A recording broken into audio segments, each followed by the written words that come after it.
മറ്റേ മിറാഷിന്റെ ഒരു പ്രശ്നം, ഈ ട്വിസ്റ്റുകൾ ഒരുപാട് വന്നു, ആൾക്കാർ ഒരുപാട് വിമർശനം വന്നു. അതിന് സാർ എങ്ങനെയാണ് ഇപ്പോൾ? അല്ല, അതല്ല ഞാൻ പറഞ്ഞ, ചിലത് നമ്മൾ ഉദ്ദേശിക്കുന്ന പോലെയല്ല.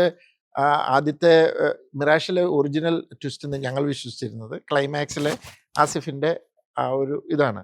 ബാക്കിയെല്ലാം മിറാഷ് എഫക്റ്റ് ആണത്.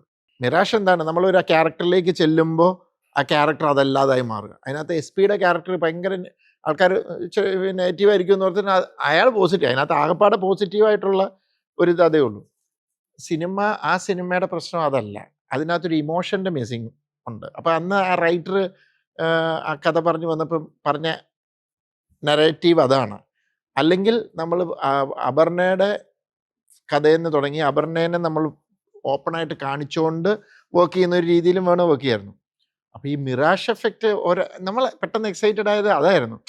മിറാഷ് എല്ലാ മനുഷ്യരിലും ഉണ്ടല്ലോ, അടുത്തേക്ക് ചെല്ലുമ്പോൾ അയാൾ വേറൊരാളായി മാറുന്നു, അല്ലെങ്കിൽ വേറൊരു സ്വഭാവമായെന്ന് പറഞ്ഞു. അതാണ് നമ്മൾ കൊടുത്തത്. നമ്മൾ ഉദ്ദേശിക്കുന്ന ക്യാരക്ടർ ഇതല്ല, അവൻ ഇങ്ങനെയായിരുന്നു. പക്ഷെ അതെല്ലാം ട്വിസ്റ്റായി മാറി. മനസ്സിലായോ? ഞാൻ ചെയ്തുകൊണ്ടാണ്. ചിലപ്പോൾ വേറൊരാൾ ചെയ്തായിരുന്നു ചിലപ്പോൾ അങ്ങനെ വരില്ലായിരുന്നു. അപ്പം നമ്മൾ ഉദ്ദേശിച്ചത് ആൾക്കാർക്ക് കിട്ടിയില്ല. അത് ചിലപ്പോൾ ഞങ്ങളുടെ കുഴപ്പമായിരിക്കാം, ഞങ്ങളത് ചെയ്ത രീതിയുടെ കുഴപ്പമായിരിക്കാം. അതുകൊണ്ട് നമ്മളിപ്പോൾ അവരെയും കുറ്റമൊന്നും പറയാൻ പറ്റത്തില്ല, ഇതില്ല. പക്ഷേ അത് ശരിക്കും ട്വിസ്റ്റായിട്ടല്ല, നമ്മൾ മിറാഷ് എഫക്റ്റ്, അതുകൊണ്ടാണ് സിനിമയ്ക്ക് മിറാഷ് എന്നുള്ള പേരിട്ടത്. പിന്നെ അതാ പറഞ്ഞത്, ചില അറ്റംപ്റ്റ്സ് ഇതാവും, പക്ഷെ അതിനകത്ത് തന്നെ ഒത്തിരി പേർക്ക് ഇഷ്ടപ്പെട്ടിട്ടുമുണ്ട്. ഇതാ പറഞ്ഞത്, അതൊരു മിക്സ്ഡ് ഒപ്പീനിയൻ ചില സിനിമയ്ക്ക് വരും, ചിലതിന് ആൾക്കാർക്ക് ഒട്ടും ഇഷ്ടപ്പെടാതെ. ഇപ്പം അതേപോലെ ദൃശ്യം കഴിഞ്ഞപ്പം ലൈഫ് ഓഫ് ജോസ് ഷൂട്ട് ചെയ്തു, അന്നൊക്കെ എന്തായിരുന്നു ആൾക്കാർ. ഇപ്പം ഒത്തിരി പേര് പറയുന്നുണ്ട് അയ്യോ നല്ല രസമാണ്, നല്ല സിനിമയാണ്. അതിപ്പോൾ ഓരോരുത്തർക്ക് ഓരോ കാലഘട്ടത്തിൽ,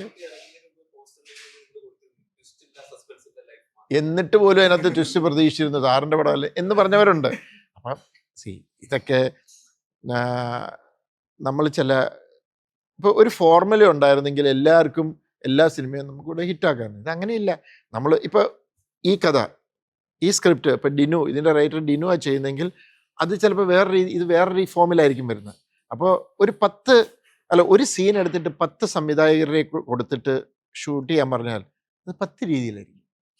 അത് ഓരോരുത്തരും ഓരോ രീതിയിൽ കൺസീവ് ചെയ്യുന്നതനുസരിച്ചിട്ടാണ്. അപ്പോൾ ഞാൻ കുറച്ചുകൂടെ റിയലിസ്റ്റിക് ആയിട്ട് ഓർഗാനിക് ആയിട്ടുള്ള ഒരു എന്താ പറയുക, ഒരു മേക്കിങ്ങാണ് ഞാൻ എപ്പോഴും ഒരു കഥയോട് അപ്രോച്ച് ചെയ്യുന്നത്.